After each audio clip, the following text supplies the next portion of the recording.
Yo, this is Sean Paul, checking out Sleek Entertainment. Don't forget that. See? Don't say So you're not really pressuring the musical career? No. If they want to, if they feel it as much as I did, then sure. You know, me and my brother both feel music, but to different extents. He wants to be producer, my brother, producer and management type of vibe. He was a sound system operator and thing, and he just never felt that. Even though he write lyrics, he's written "Get Busy with Me" and big songs like that. "Breathe" is the next song he write with me. But he just don't feel to be the artist. So it depends on you, the individual. Yeah.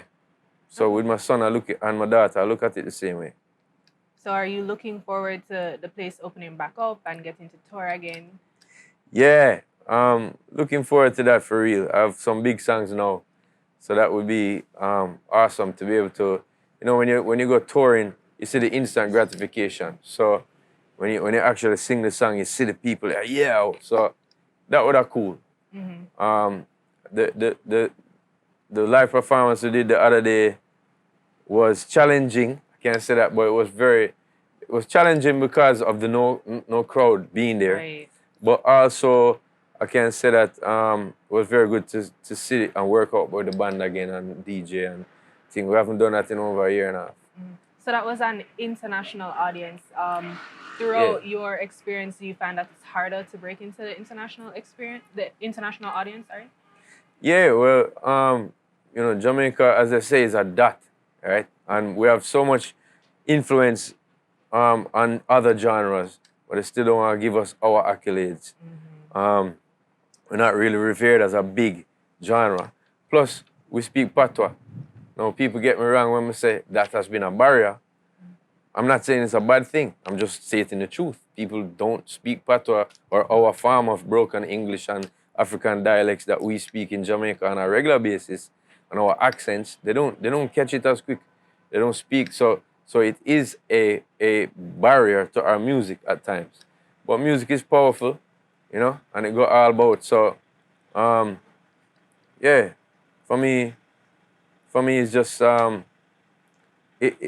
you have to work on your fans in your area first and your genre, and that's what I think I did. Deport them, Get Busy, even if the temperature was all on authentic dancehall rhythms, even though those songs kind of blew up after and became more international. Certain steps helped me, like being involved in doing a song with the great DMX.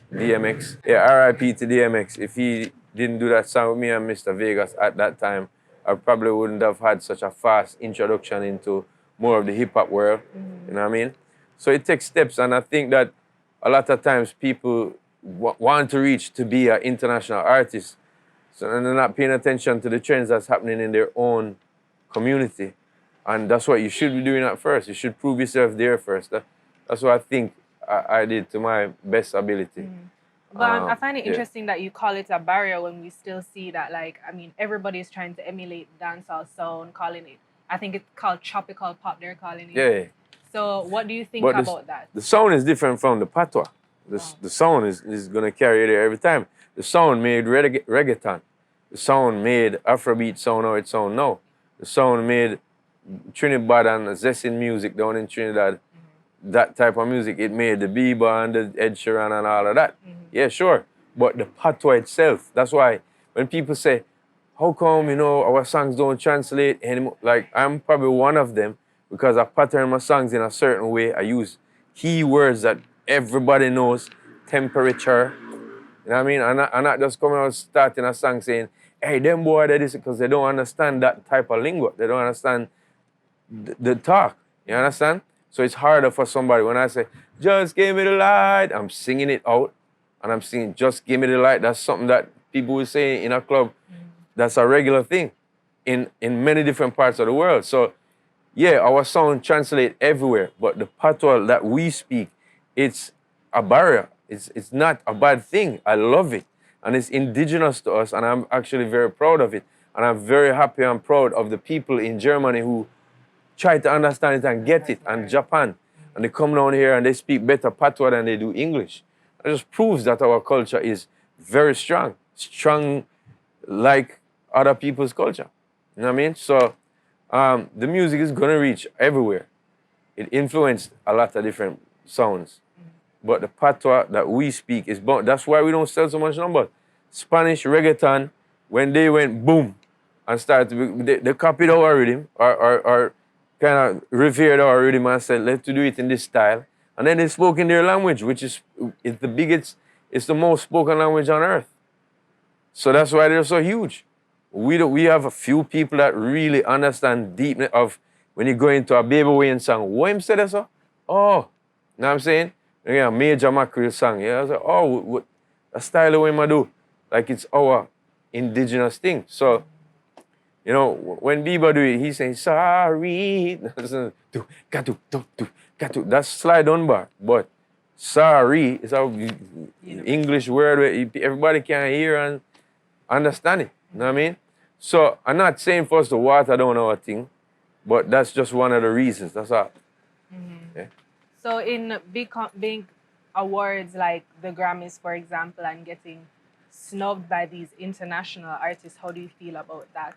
Because they're in reality taking our sound and then getting more accolades for it than we are. It's funny because they don't even know. Some of them don't really know. Like a Taylor Swift. When I hear her, she have a song where it have a backbeat like this tonight, and then it goes into rock. But that backbeat, they're just thinking it's a beat.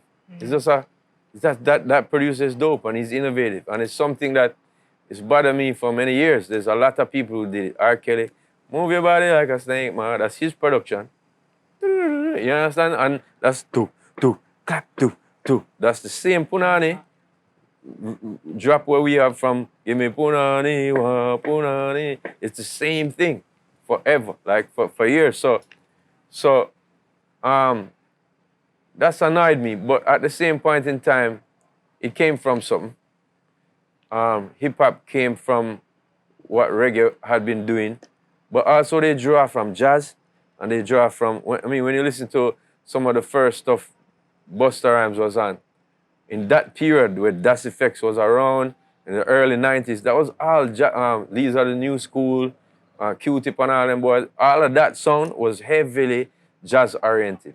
So they take from different genres, and if you know how a backbeat or a break beat is made, they take a breakdown in the song, and just and they start going back and forth because it's a part of the song where there's no vocals, and you can do your thing on it.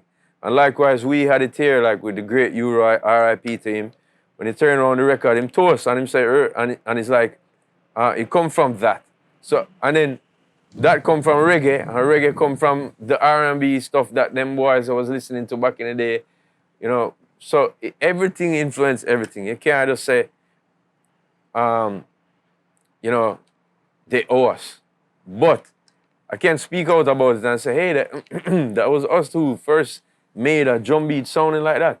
And that was us who first kind of attack a rhythm sounding like this. So we need to be at least acknowledged.